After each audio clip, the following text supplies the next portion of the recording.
historia primero. Conozco a esas personas primero.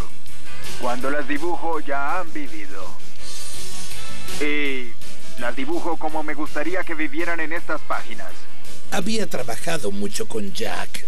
Hicimos esas historias de monstruos, hicimos historias del oeste, de la guerra, todo. Yo les daba la trama, les decía cómo quería que fuese la historia. Los oía tramar las historias, pero no recuerdo que concordaran en nada jamás. Jack tenía su propia idea, se iba a casa y hacía su versión. Cuando Stan recibía las páginas decía, ¡cielos! Jack no recordó nada de lo que hablamos. Jack hacía una versión, Stan hacía otra. Y por eso Jack Kirby y Stan Lee no recuerdan de quién eran las historias. No nos poníamos de acuerdo. Creo que él nunca se molestó. Adoro pelear con las personas. Tal vez le molestaba que siempre dijera, te equivocas. Muchos reporteros pensaban, Stan lo creó todo. Iban a la oficina de Stan y él estaba allí muy encantador y maravilloso. Lo amaban. Alguien quería entrevistarme para la sección de revistas del Herald Tribune y le dije, escucha, si vas a entrevistarme, creo que deberías entrevistar a Jack Kirby al mismo tiempo, pues él trabaja conmigo. Él fue a la oficina y nos entrevistó. Jack me dijo que se quedaría despierto hasta tarde el sábado con su esposa e irían al puesto de revistas para comprarla de inmediato. Las primeras 5 columnas eran sobre mí y cuán maravilloso era. En la 6ª columna comenzaron a hablar de Jack de un modo muy poco halagador. Recibí una llamada de Ross, la esposa de Jack. Yo no había visto el artículo. Pensé que me llamaba para decirme cuán grandioso era, cuán emocionados estaban. Y ella estaba llorando y dijo, ¿cómo pudo ocurrir todo esto? Fue algo horrible. Jack renunció y sospecho que pudo ser por el simple hecho de que se cansó de que los créditos dijeran Stan Lee y Jack Kirby todo el tiempo, y tal vez quiso hacerlo solo. En lo que a mí concierne no hay controversia. Él fue el mejor socio que un hombre puede tener. Finalmente Jack me contactó y quería regresar, lo que me hizo muy feliz. Historietas consideradas nocivas para los jóvenes. ¿Cree que haya algún peligro en tomar a los jóvenes y mostrarles figuras y apariciones fantásticas de algunos superhéroes como el Capitán América, Hulk y los demás? No lo creo. No es más peligroso que leer cuentos de hadas, poesía o la Biblia. Es mi opinión, sin ninguna duda razonable y sin reservas, que las historietas son un factor contribuyente importante en muchos casos de delincuencia juvenil. El Dr. Wertham era el principal oponente de las historietas y el más vocal. En la época en que hacía su arenga contra las historietas, a las personas les preocupaba mucho la violencia, el sexo y creo que cualquier cosa que el Dr. Wertham quisiera mencionar. Entrevistó a 100 delincuentes juveniles. Todos dijeron que en algún momento habían leído historietas. Así que el Dr. Wertham concluyó que las historietas causaban delincuencia juvenil. Cuando era niño y jugaba con una pandilla, hacíamos muchas cosas. Asábamos patatas, íbamos de expedición, volteábamos cubos de basura en ocasiones. Escribíamos cosas malas del maestro en la acera. Nunca pasábamos una tarde sentados así, leyendo. Leen historias dedicadas al adulterio, la perversión sexual, el horror y los crímenes más despreciables. Los senadores eran inclementes, decían, lo hacen por dinero, claro que lo hacen por dinero, ¿vale la pena el dinero si distorsionan la visión de la vida en los jóvenes? De la seducción de los inocentes, por Frederick Wertham.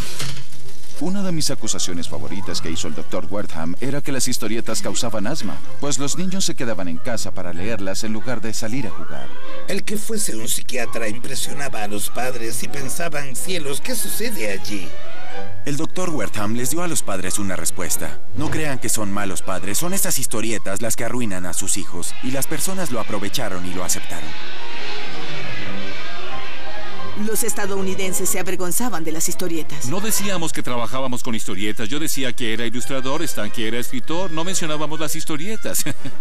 En ocasiones, alguna persona a quien no conocía bien se acercaba y decía, ¿qué haces? Cielos, no quería admitir lo que hacía, así que decía algo como, soy escritor, y comenzaba a alejarme, pero me seguía. ¿Qué escribes? Yo decía, historias para niños, y me alejaba de nuevo, me seguía. ¿Qué clase de historias? En algún punto tenía que decir historietas, y en este punto se daba vuelta y se alejaba.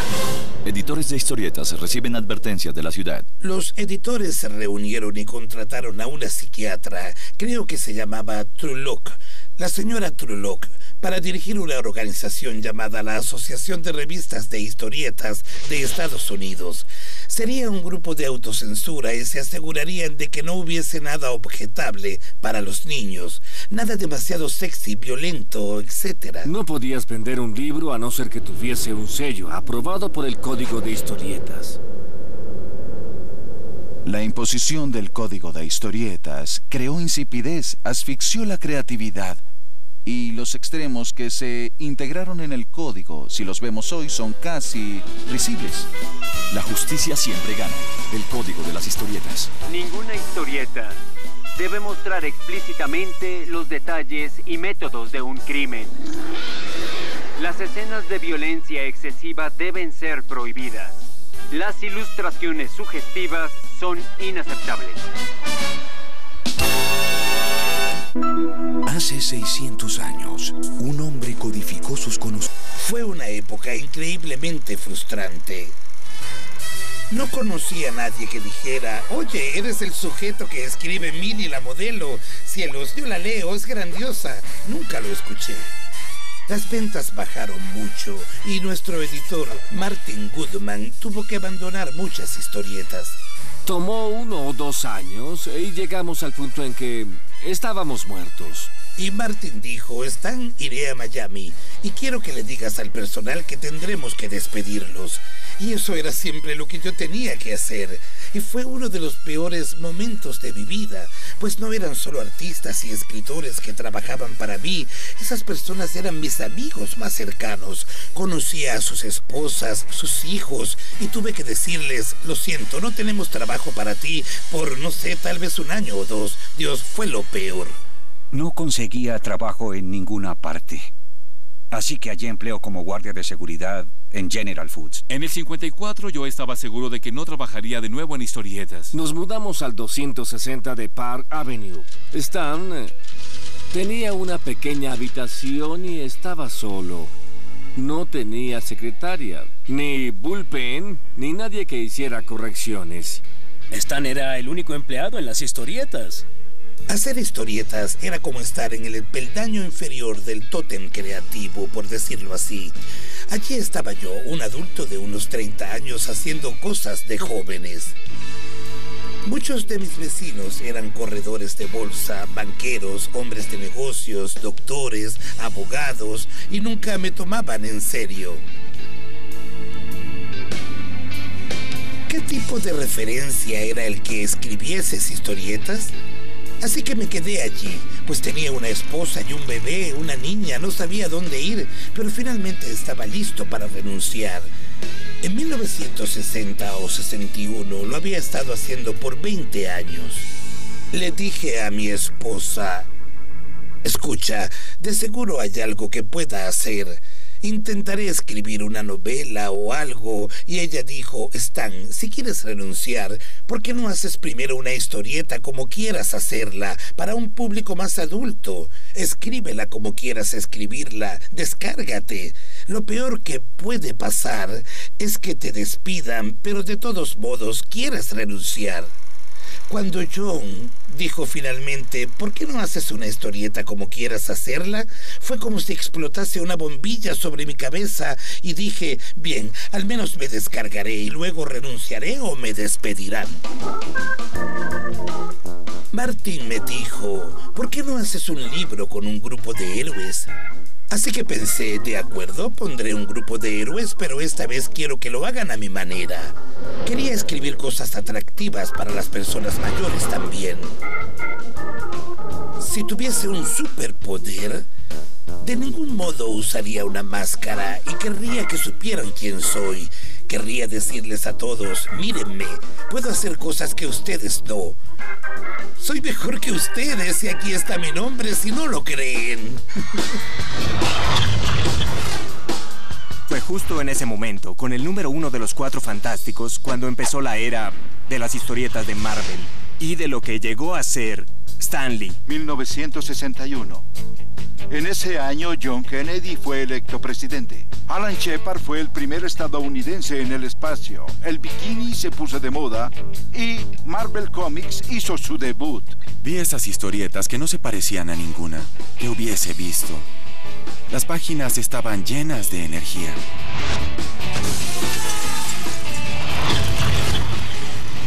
Los superhéroes de historietas hasta 1961 eran personajes acartonados, no tenían sentido del humor, no tenían textura, no tenían una trama. Escribimos historias que disfrutamos. Y al parecer hay muchas personas en el mundo con los mismos gustos. Quisiera pensar que mi gusto es mucho mejor, pero al parecer todos deben tener el mismo gusto, pues los libros se venden muy bien. De repente, los superhéroes de Stan lidiaban con la angustia, el autotormento y el dolor. Fue la primera vez que el superhéroe tenía una dimensión adicional de personalidad. Stan logró aprovechar algo que te hacía interesarte en el personaje, en lugar del disfraz. Espera un minuto. Pelean entre sí. No se agradan mutuamente. No les gustan sus poderes. Creen que son una maldición y no algo bueno.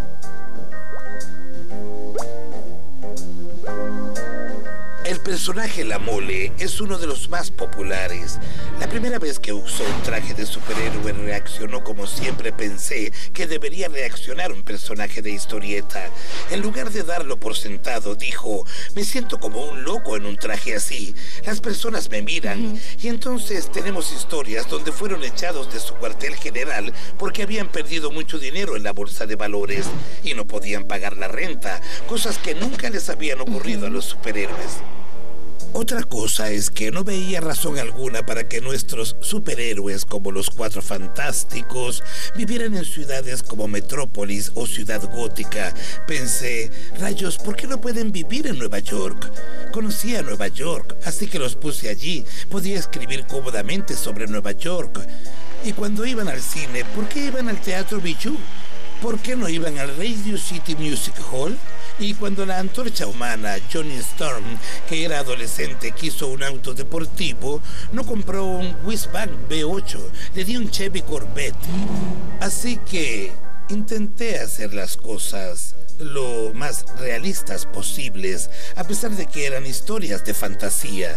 Las cosas explotaron tanto en Marvel cuando él hizo esto a principios de los 60 que a finales de esa década el distribuidor dueño de DC le dijo a Marvel, se están vendiendo tan bien que estamos ganando más dinero con ustedes que con los nuestros. Publiquen todo lo que quieran. Vendemos unas 60 millones de revistas al año.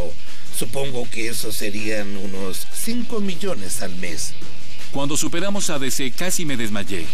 DC era el Cadillac de la industria, no podía creerlo. A partir del 61, con los Cuatro Fantásticos, las historias crecieron exponencialmente. Fue un absoluto milagro. Diría que a partir de los 60 o 70 fue cuando disfruté del negocio de las historietas, más que nunca lo había hecho. En el 61 fueron los Cuatro Fantásticos. En el 62 tenía a Hulk, Ant-Man, Thor, el Hombre Araña. En el 63 el Sargento Furia, Iron Man, el Hombre Gigante, el Doctor Extraño, Hombres X, los Vengadores. En el 64 Daredevil, 65 Nick Fury, 66 The Silver Surfer. Era como si estuviésemos inspirados y nada podía detenernos. La radicalización de los superhéroes. El hombre detrás del Hombre Araña en Marvel Comics.